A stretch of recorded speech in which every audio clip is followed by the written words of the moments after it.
ಸಂಜೆ tea coffee ಜೊತೆಗೆ ತಿನ್ಕೊಳ್ಳೋದಕ್ಕೆ ಸಣ್ಣ ಪುಟ್ಟ ಹಸುವಾದಾಗ ಈ ಬೆಳ್ಳುಳ್ಳಿ ಚೂಡುವನ ಮಾಡ್ಕೊಳ್ಳಿ. ತುಂಬಾ ಟೇಸ್ಟಿಯಾಗಿರುತ್ತೆ.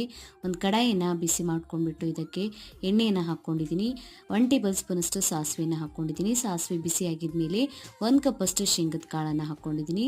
ಸರಿಯಾಗಿ ಇದನ್ನು ಫ್ರೈ ಮಾಡ್ಕೊಳ್ಳಿ. ಇದಕ್ಕೆ ಈಗ ಪುಟಾಣಿ ಕಾಳನ್ನು ಹಾಕ್ಕೊಂಡ್ಬಿಟ್ಟು ಫ್ರೈ ಮಾಡ್ಕೊಳ್ಬೇಕು. ಒಣಮೆಣಸಿನ್ಕಾಯಿನ ಹಾಕ್ಕೊಂಡಿದ್ದೀನಿ, ಜೀರಿಗೆಯನ್ನು ಹಾಕ್ಕೊಂಡಿದ್ದೀನಿ, ಜಜ್ಕೊಂಡಿರುವಂತಹ ಬೆಳ್ಳುಳ್ಳಿಯನ್ನು ಹಾಕ್ಕೊಂಡ್ಬಿಟ್ಟು ಫ್ರೈ ಮಾಡ್ಕೊಳ್ಳಿ. ಇದಕ್ಕೆ ಈಗ ನಾನು ಕರಿಬೇವು ಸೊಪ್ಪನ್ನು ಹಾಕ್ಕೊಂಡ್ಬಿಟ್ಟು ಫ್ರೈ ಮಾಡ್ಕೊಂಡಿದ್ದೀನಿ.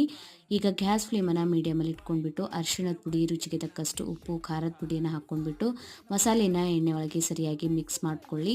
ಗ್ಯಾಸ್ ಫ್ಲೇಮನ್ನು ಆಫ್ ಮಾಡ್ಕೊಂಡ್ಬಿಟ್ಟು ಇದಕ್ಕೆ ನಾನೀಗ ಚುರುಮುರಿಯನ್ನು ಹಾಕ್ಕೊಂಡ್ಬಿಟ್ಟು ಸರಿಯಾಗಿ ಮಿಕ್ಸ್ ಮಾಡ್ಕೊಳ್ಳಿ.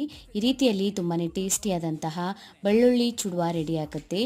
ಯಾರಿಗೆಲ್ಲ ಚುಡುವ ಇಷ್ಟ ಕಮೆಂಟ್ ಒಳಗೆ ತಿಳಿಸಿ. ವಿಡಿಯೋ ಇಷ್ಟ ಆಗಿತ್ತಂದರೆ ವಿಡಿಯೋಗೊಂದು ಲೈಕ್ ಮಾಡಿ, ಫ್ಯಾಮಿಲಿ ಮತ್ತು ಫ್ರೆಂಡ್ಸ್ ಜೊತೆ ಶೇರ್ ಮಾಡ್ಕೊಳ್ಳಿ.